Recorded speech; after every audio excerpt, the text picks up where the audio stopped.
ஹாய்ப்பா. வாங்க நம்ம ரோஸ் செடி எப்படி வளர்க்கலாங்கிறத பார்க்கலாம். ஸோ ஆல்ரெடி நேற்று வீடியோவில் ஃபுல் அண்ட் ஃபுல் என்பிகே சம்மந்தப்பட்டு தான் பேசியிருப்பேன்.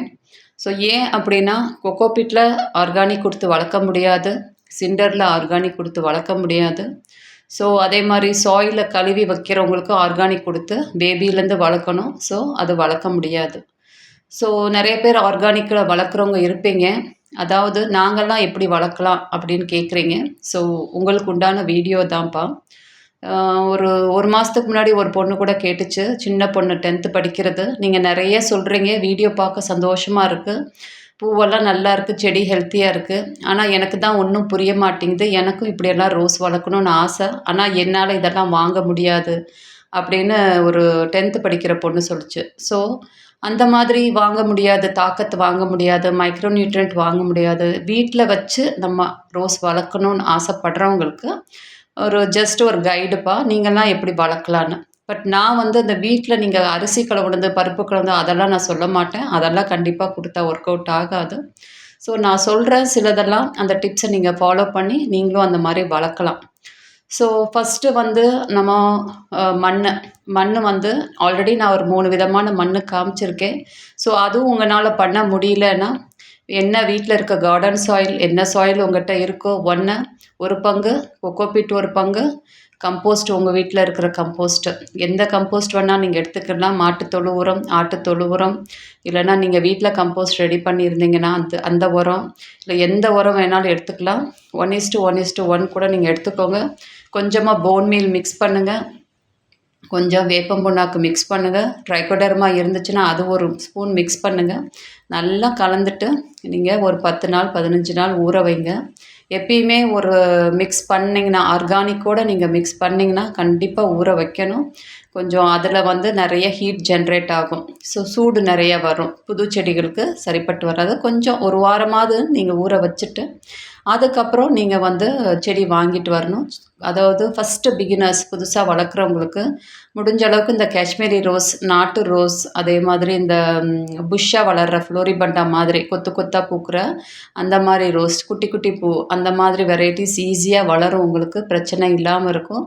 நீங்கள் அந்த மாதிரியெல்லாம் வாங்கி செடியை வாங்கிட்டு ஒரு அட்லீஸ்ட் 1 வாரம் இல்லை 4 நாளாச்சும் வீட்டில் உங்கள் வீட்டு தண்ணி, முடிஞ்ச அளவுக்கு தண்ணியை மட்டும் பார்த்துக்கோங்கப்பா. உப்பு தண்ணி இல்லாமல், கொஞ்சமாவது உப்பு இருக்கக்கூடாது, அதாவது ஹெவி உப்பு இருக்கக்கூடாது, ஓரளவுக்காவது இருக்கணும். தண்ணியை தெளித்து அந்த செடிக்கு தண்ணியை கொடுத்து நீங்கள் அந்த மாதிரி வளர்க்கலாம். அந்த செடியெல்லாம் கொஞ்சம் நாள் கழித்து நீங்கள் உங்கள் பாட்டிங் சாயிலில் நீங்கள் அப்படியே நீங்கள் வைக்கலாம். அது வேரெல்லாம் கழுவ வேண்டாம், எப்படி இருக்கோ ஆசிட்டிஸ் அப்படியே நீங்கள் வச்சு வளர்க்கலாம். அப்பயும் தொட்டியை நீங்கள் பார்த்துக்கிறணும். எந்த தொட்டி எடுக்கிறீங்களோ ரொம்ப பெரிய தொட்டியெல்லாம் எடுக்கக்கூடாது. ஸோ இந்த மாதிரி இதை 4 இன்ச்சில் நீங்கள் வளர்க்க முடியாது, ஓரளவுக்கு 8 இன்ச்சாவது இருக்கணும். நம்ம நர்சரியில் வாங்கிட்டு கேப் ஒரு 2 இன்ச்சு இருக்கிற மாதிரி அந்த மண் கலவையில் வச்சு செடியை வச்சு நீங்கள் ஃபுல்லாக வாட்ரு நீங்கள் போர் பண்ணலாம். கிட்டத்தட்ட இந்த செடிக்கு நீங்கள் 15 நாள் இல்லை 1 மாதம் வரைக்கும் எதுவுமே நீங்கள் கொடுக்க தேவையில்லை. தண்ணி மட்டும் நீங்கள் ஊற்றிட்டே வெயிலில் வச்சு வளர்த்திங்கன்னா செடி நல்லா வளரும். அதே மாதிரி வளர வளர ஏதாவது குச்சி காஞ்சது அந்த மாதிரி இருந்தால் சின்ன சின்ன கட்ஸ் எல்லாம் கொடுத்து வளர்க்கலாம்.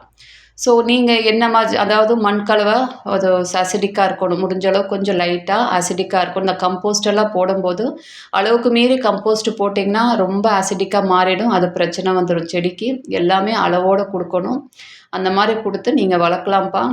ஸோ அதுக்கப்புறம் இதுக்கு உரம் அப்படின்னா நீங்கள் என்ன கொடுக்கலான்னா, நீங்கள் வேஸ்ட்டு டீ தூள் உங்கள் வீட்டில் வச்சுருந்தீங்கன்னா நல்லா கழுவி காய வச்சு டப்பாவில் எடுத்து வச்சுக்கோங்க. அதில் வேஸ்ட்டு நீங்கள் டீ போட்ட மிச்சம் இருக்கும், அதில் நல்லா கழுவிடணும். அந்த இதில் எதுவும் ஃபங்கஸ் எல்லாம் வாங்காத அளவுக்கு நல்லா காய வச்சு டப்பாவில் எடுத்துக்கலாம். நீங்கள் மந்த்லி இல்லைன்னா 15 டேஸ்க்கு ஒன்ஸ் 2 டீஸ்பூன் இது நைட்ரஜன் இலை சத்துக்கு உண்டான இது இந்த டீ வேஸ்ட்டில் இருக்குது, அதை நீங்கள் கொடுக்கலாம். அதே மாதிரி நீங்கள் வாழைப்பழ தொளி நல்லா காய வச்சு நீங்கள் வெயிலில் நல்லா காய வச்சு நல்லா பொடி பண்ணி மிக்சியில் பொடி பண்ணி நீங்கள் எடுத்து வச்சுக்கலாம். இது பொட்டாசியம் சத்து உள்ளது. இதையும் மாதத்துக்கு 2 ஸ்பூன் நீங்கள் கொடுக்கலாம் பூ பூக்கிறதுக்கு. ஸோ இப்போ போன் மீல் அந்த மாதிரி இல்லை, அது கூட நான் வாங்க முடியல அப்படின்னு நீங்கள் நினச்சிங்கன்னா, மீன் அமிலம் அந்த இருக்கும். மீன் அமிலம் ஈஸியாக நீங்கள் செய்யலாம். வீட்டில் இருக்கிற வேஸ்ட்டு, கடையில் வாங்கிட்டு வந்த வேஸ்ட்டு மீனை வச்சு கொஞ்சம் வெல்லத்தை மிக்ஸ் பண்ணி நீங்கள் அந்த மாதிரியும் நீங்கள் செய்யலாம். ஸோ இந்த மாதிரியெல்லாம் செஞ்சு மீன் அமிலத்தை ரெடி பண்ணி அந்த தண்ணியை நீங்கள் செடிக்கு கொடுக்கலாம். அது நல்லா பாஸ்பரஸ் ரிச்சாக உங்களுக்கு செடி நல்லா வளர்ச்சியாக இருக்கும். அதுக்கப்புறம் எப்சம் சால்ட் மட்டும் ஒன்றும் நீங்கள் வாங்கிக்கலாம். அது ரொம்ப சீப்பு தான். அது மட்டும் செடிக்கு வந்து 15 நாளுக்கு ஒரு தடவை நீங்கள் வந்து செடிக்கு நீங்கள் கொடுக்கலாம். 1 ஸ்பூன் 1 டீஸ்பூன் கொடுத்து நீங்கள் வளர்த்து கொண்டு வரலாம். இவ்வளோதான்ப்பா. இதுக்கப்புறம் எதுவும் இல்லை செடிகளுக்கு. செடிக்கு மெயினாக வேணும் என்பிகே சொல்லிவிட்டேன். எப்சம் சால்ட், மேக்னீஷியம் சல்ஃபேட் கண்டிப்பாக செடிக்கு கொடுக்கணும். அதுவும் வந்து அதை மட்டும் வாங்கிக்கணும். நீங்கள் வாங்குகிற மாதிரி இருக்கும். ஸோ இப்படியெல்லாம் கொடுத்து நீங்கள் வீட்டில் இருக்கிற பொருளை வச்சே நீங்கள் வளர்க்கலாம்.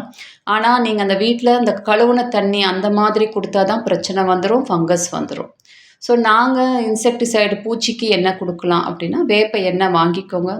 5 ml ஒரு டிஷ்வாஷர் சோப், பாத்திரம் கழுவுற டிஷ்வாஷர் லிக்விடில் 5 mlக்கு ஒரு ட்ராப் நீங்கள் மிக்ஸ் பண்ணி வீக்லி நீங்கள் ஸ்ப்ரே பண்ணலாம்.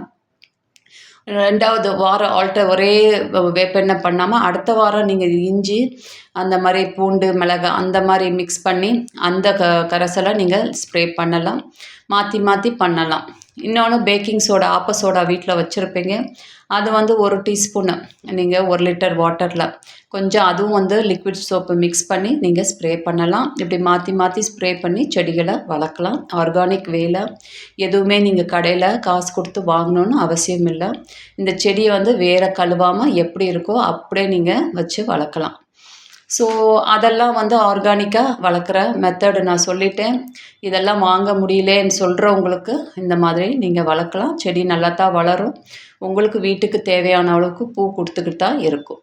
ஸோ வாங்க முடிச்சவங்களுக்கு சொல்கிறேன், இந்த மாதிரி நீங்கள் ஷெட்யூல் ஃபாலோ பண்ணுங்கள். ஆர்கானிக்கில் வளர்கிறவங்களுக்கு ஆல்ரெடி நிறைய பேர் ஃபாலோ பண்ணுறீங்க, எனக்கு மெசேஜும் பண்ணியிருக்கீங்க. ஸோ அவங்களுக்கெல்லாம் இந்த தாக்கத் சொல்லியிருப்பேன், மைக்ரோ நியூட்ரியன்ட் சொல்லியிருப்பேன், ஒரு ஷெட்யூல் கொடுத்துருக்கேன். நீங்கள் அந்த மாதிரி ஃபாலோ பண்ணலாம். உங்களுக்கு வேறு கழுவி வைக்க முடியலைங்கிற இஷ்யூ இருக்கிறவங்களுக்கு சொல்கிறேன், அப்படியே செடியை வாங்கிட்டு வந்து வச்சு நீங்கள் வந்து 1 மாதம் கழித்து ஷெட்யூலை ஃபாலோ பண்ணி ரெகுலராக வளர்த்திங்கன்னா உங்களுக்கும் பூக்கும் நல்லா வளரும். ஸோ இந்த என்பிகே இந்த மாதிரி இதெல்லாமே தான் பேபிலேருந்து வளர்க்குறவங்களுக்கு தான் இந்த என்பிகே கொடுத்து நம்ம சின்னதாக நம்ம வளர்க்கணும். ஆர்கானிக் வேலை எனக்கு சிம்பிளாக வளர்க்கணுங்கிறவங்களுக்கு நான் இன்றைக்கி ஷெட்யூலை சொல்லிட்டேன். இந்த மாதிரி நீங்கள் வளர்க்கலாம் தாராளமாக. வெயில் ரொம்ப முக்கியம். செடியை கொண்டு போய் எப்பயுமே வெயிலில் தான் வைக்கணும். ரோஸ் செடிக்கு வெயில் ரொம்ப முக்கியம். அப்புறம் ஒரு சப்ஸ்கிரைபர் 2-3 தடவை பாவம் கேட்டாங்க, நான் சொல்ல மறந்துட்டேன். அந்த போன் மீலை எனக்கு மெஷர் பண்ணுறது கொஞ்சம் சொல்லுங்கள் அப்படிங்கிறாங்க. தாக்கத்தில் வாங்கின மூடியில் வச்சு அளந்து சொல்லுங்கள் எனக்கு அப்படிங்கிறாங்க. பார்த்துக்கோங்கப்பா, அந்த மூடியில் நான் அளந்து பார்த்தேன், ஒரு 58 கிராம் வருது. ஸோ இதுக்கு நான் 100 கிராம் சொல்லியிருப்பேன் மெஷர்மெண்ட்டு. இதுக்கு 2 மூடி கொடுத்துக்கோங்க. இதே தான் அந்த ஹார்ன் மீல் சொல்லியிருப்பேன், அது ஒரு 3 கப்பு போடுங்க. ஏன்னா அது வெயிட்லெஸ்ஸு. நீங்கள் அந்த மாதிரி கொடுத்து நீங்கள் யூஸ் பண்ணிக்கிடலாம். உங்களுக்கு அந்த டீட்டெயில்டாக சொல்லிட்டேன். இப்போ இவ்வளோ நேரம் நான் எடுத்த அந்த வீடியோ எல்லாமே காலையில் நான் வந்து 7:30 7 மணிக்கு எடுத்தது. இது வந்து ஒரு 9-10 மணிக்கு நான் எடுத்தேன். பாருங்கள் காற்று எவ்வளோ காற்று அடிக்குதுன்னு, பயங்கர காற்றடிக்குது. செடி ஆனால் ரொம்ப ஸ்ட்ரெஸ் ஆகத்தான் செய்யுது இந்த காற்றுல. காற்று நல்லதுன்னு தான், ஆனால் இவ்வளோ ஓவர் காற்றும் செடிக்கு பிரச்சனை தான். நிறையா இது வந்துடும், ஃபங்கஸ் வந்துடும் செடிக்கு. உங்களுக்கு அந்த காற்றுல தண்ணி வந்து ஃபுல்லாகவே காற்றுல எவாப்ரேட் ஆகிடும். அதுக்கப்புறம் நம்ம அடிக்கடி தண்ணி ஊற்றுவோம். நிறைய இஷ்யூஸ் வருது இந்த காற்றடி காலத்தில்.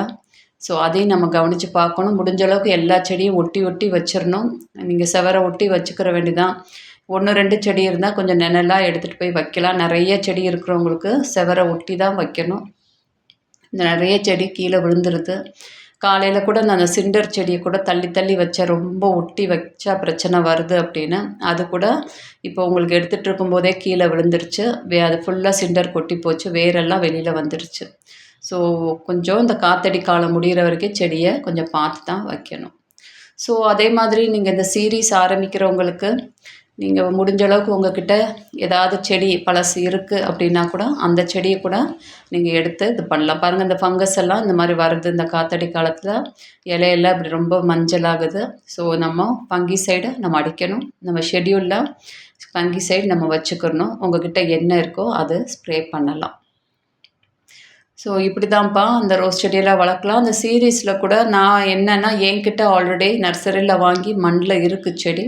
அந்த செடியை தான் ஏதாச்சும் ஒரு 2 செடியை எடுத்து நான் வந்து வளர்த்து காமிக்க போகிறேன்.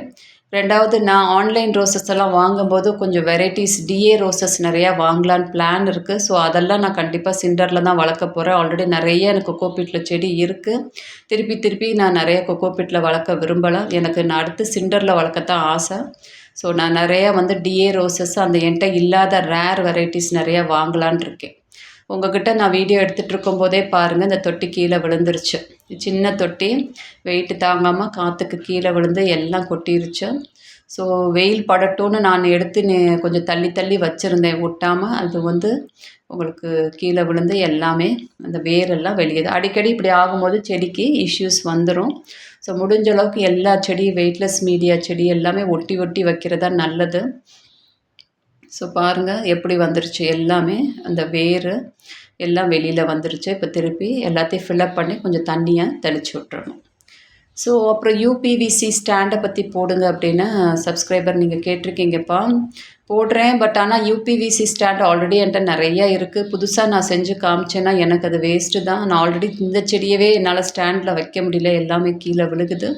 ஜஸ்ட்டு அதை எப்படி செய்யலாங்கிறத வேணால் உங்களுக்கு டெமோ காட்டுறேன். நாங்கள் செஞ்சோம், என்ன மெஷர்மெண்ட்டில் செஞ்சுருக்கோங்கிறது ஒரு வீடியோவில் உங்களுக்கு டெமோ காட்டுறேன். புதுசாக வாங்கிட்டு வந்து செஞ்சோம்னா எங்களுக்கு வேஸ்ட்டு. ஆல்ரெடி வந்து நிறையா இந்த செடியும் வச்சுருக்கோம். ஸ்டாண்டு பெரிய ஸ்டாண்டும் இருக்குது.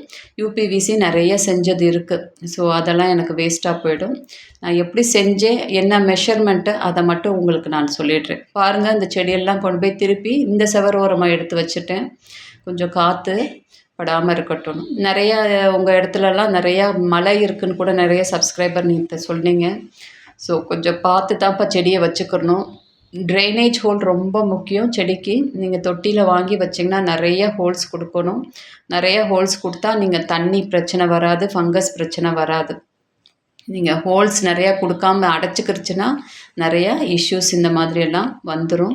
ஃபங்கஸ் மாதிரி இஷ்யூஸ் வந்துடும். அதையும் நீங்கள் பார்த்துக்கணும். நல்ல ஒரு அயன் சால்ட் நாளைக்கு கூட அந்த எப்படி ஹோல்ஸ் போடுறதுன்னு கூட வீடியோவில் நான் காட்டுறேன். ஸோ அடுத்து வந்து நீங்கள் பார்த்துக்கோங்க, உங்களுக்கு என்ன மாதிரி செடி வாங்கணுங்கிறத வாங்கிக்கோங்க. முடிஞ்ச அளவுக்கு பிகினர்ஸு நாட்டு செடி காஷ்மீரி ரோஸ் வாங்கிக்கோங்க, ஈஸியாக இருக்கும். இதே மாதிரி புஷ் டைப் வெரைட்டி, அது சின்ன ரோசஸ்ஸு, கிரிக்கிரி ரோஸு, அந்த மாதிரி ரோஸெல்லாம் நீங்கள் வாங்கிக்கலாம். அது ரொம்ப ஈஸி க்ரோயிங் தான், சீக்கிரம் வளர்ந்துடும். நல்லா பழக்கப்பட்டவங்க நீங்கள் ஆன்லைனில் கூட வாங்கி வளர்க்கலாம். எனக்கு ஆல்ரெடி எக்ஸ்பீரியன்ஸ், எனக்கு 30-40 தொட்டி வளர்த்து எக்ஸ்பீரியன்ஸ் இருக்குது. லைட்டாக எனக்கு கைடன்ஸ் மட்டும் வேணும் அப்படின்னா நீங்கள் ஆன்லைனில் உங்களுக்கு இப்போ கிடச்சிச்சின்னா நீங்கள் வாங்கி நீங்கள் ஸ்டார்ட் பண்ணி வளர்க்கலாம்ப்பா. நான் ஸ்டார்ட் பண்ணும்போதே கொக்கோபிட் மீடியா அந்த இதெல்லாம் நீங்கள் பார்த்து வளர்க்கலாம். இந்த மாதிரி புதுசாக வளர்க்குறவங்களுக்கு தான் இன்றைக்கி நான் சொல்கிறேன். வாங்கிட்டு வந்து நீங்கள் அப்படியே மண்ணில் வச்சு நான் கொடுக்குற ஷெட்யூல் கொடுக்கணுன்னா கொடுக்கலாம். இல்லை நீங்கள் வீட்டில் என்ன பொருள் வச்சுருக்கீங்களோ அதை யூஸ் பண்ணி நீங்கள் செய்யலாம். Thank you friends.